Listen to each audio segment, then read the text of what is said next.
ઊંધિયું ગમે તેટલું વધારે બનાવવું હોય, મેં તો અહીંયા 1.5 કિલો બનાવ્યું છે, એ પણ ફટાફટ પ્રેશર કુકરમાં. તો આ રેસીપીને સેવ ચોક્કસથી કરી લેજો, બહુ જ કામ આવશે.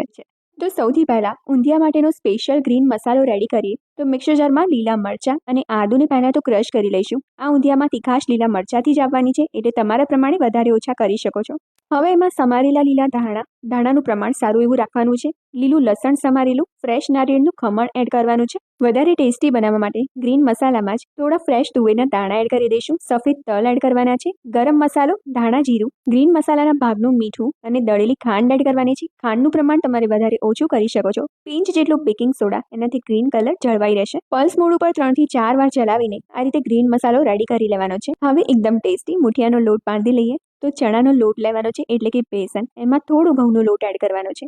લાલ મરચું, ધાણા જીરું, હળદર, દળેલી ખાંડ અને સ્વાદ પ્રમાણે મીઠું, તેલનું મોણ એડ કરવાનું છે. બધું એકવાર સારી રીતે મિક્સ કર્યા પછી સમારેલી મેથીની ભાજી એડ કરવાની છે. મેથીની ભાજીને પણ પહેલાં પાણી એડ કર્યા વગર જ મિક્સ કરીશું. પછી જરૂર લાગે તો એકદમ થોડું 1 થી 2 ચમચી જેટલું પાણી એડ કરીને લોટ બાંધી લઈશું. એમાંથી રાઉન્ડ કે ઓવલ શેપના મુઠિયા વાળીને તૈયાર કરી લેવાના છે. મુઠિયા તળતા પહેલાં સૌથી પહેલાં તેલમાં કંદ તળી લઈશું. તો સૌથી પહેલાં સમારેલા બટાકા તળી લેવાના છે. મીડિયમ ફ્લેમ ઉપર બટાકાની ઉપર એક ગોલ્ડન લેયર આવે ને, બસ ત્યારે કાઢી લેવાના છે. સેમ આ જ રીતે શક્કરિયા સમારેલા તળી લેવાના છે. શક્કરિયા અને બટાકાને સમારીને પાણીમાં રાખવાના છે, એનાથી કાળા નહીં પડે. અને હવે સમારેલું રતાળું એડ કરીને ફ્રાય કરી લઈએ. રતાળુને પાણીમાં નથી રાખવાનું, નહીંતર એકદમ ચીકણું થઈ જશે. તો કંદ બધા જ તળાઈ ગયા છે. હવે મુઠિયાને પણ મીડિયમ ફ્લેમ ઉપરથી લાઇટ ગોલ્ડન બ્રાઉન કલરના થાય ને ત્યાં સુધી તળી લેવાના છે.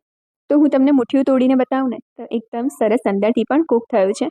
હવે જે ગ્રીન મસાલો રેડી કરીને રાખ્યો હતો, એમાં મુઠિયા તળેલું તેલ છે ને 2 થી 3 ટીસ્પૂન જેટલું એડ કરીને મિક્સ કરી લેવાનું છે. હવે જે કંદ તળીને રાખ્યા હતા ને, એમાં ગ્રીન મસાલો 1 થી 1.5 ટેબલસ્પૂન જેટલો એડ કરીને મિક્સ કરી લઈશું. હવે રવૈયાને ગ્રીન મસાલાથી સ્ટફ કરવાના છે. તો આ રીતે મેં રવૈયાને સમારીને પાણીમાં રાખ્યા હતા. હવે એમાં મસાલો ભરી દઈએ. ડીટીયાનો ભાગ મેં થોડો રહેવા દીધો છે, તમારે કટ કરવો હોય તો કરી શકો છો. તો બધા જ રવૈયા મેં અહીંયા સ્ટફ કરી લીધા છે. તો હવે ફાઇનલ ઊંધિયાનો વઘાર કરીએ. પ્રેશર કુકરમાં તેલ લઈશું. બને ત્યાં સુધી સિંગતેલનો યુઝ કરવાનો છે. અજમો અને સૂકા લાલ મરચાંનો વઘાર કરીશું. હિંગ એડ કરીને સુરતી પાપડી એડ કરી દેવાની છે.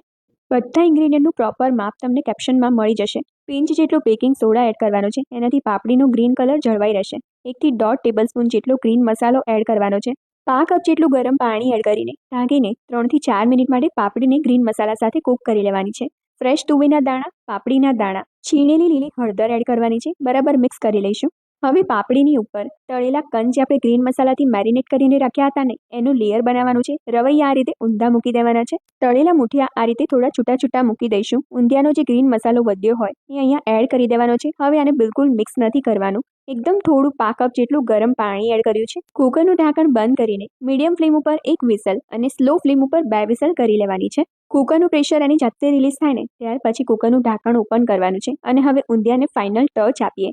તો એના માટે ઉપરથી આપણે થોડા મુઠિયા છે ને એ તોડીને આ રીતે એડ કરી દઈશું. ઉપરથી ગરમ મસાલો અને લીલું લસણ સમારેલું એડ કરીશું. મુઠિયા તળીને રાખ્યું હતું એ તેલને એકદમ સરસ ગરમ કરવાનું છે અને એ આની ઉપર રેડી દેવાનું છે, એટલે ઊંધિયું ખાવામાં બિલકુલ ડ્રાય નહીં લાગે. આ સ્ટેજ પર તમારે મીઠું ટેસ્ટ કરી લેવાનું છે. જો જરૂર લાગે તો એડ કરી દેવાનું છે, અને તમારે ગળ પણ થોડું વધારે એડ કરવું હોય તો પણ એડ કરી શકો છો.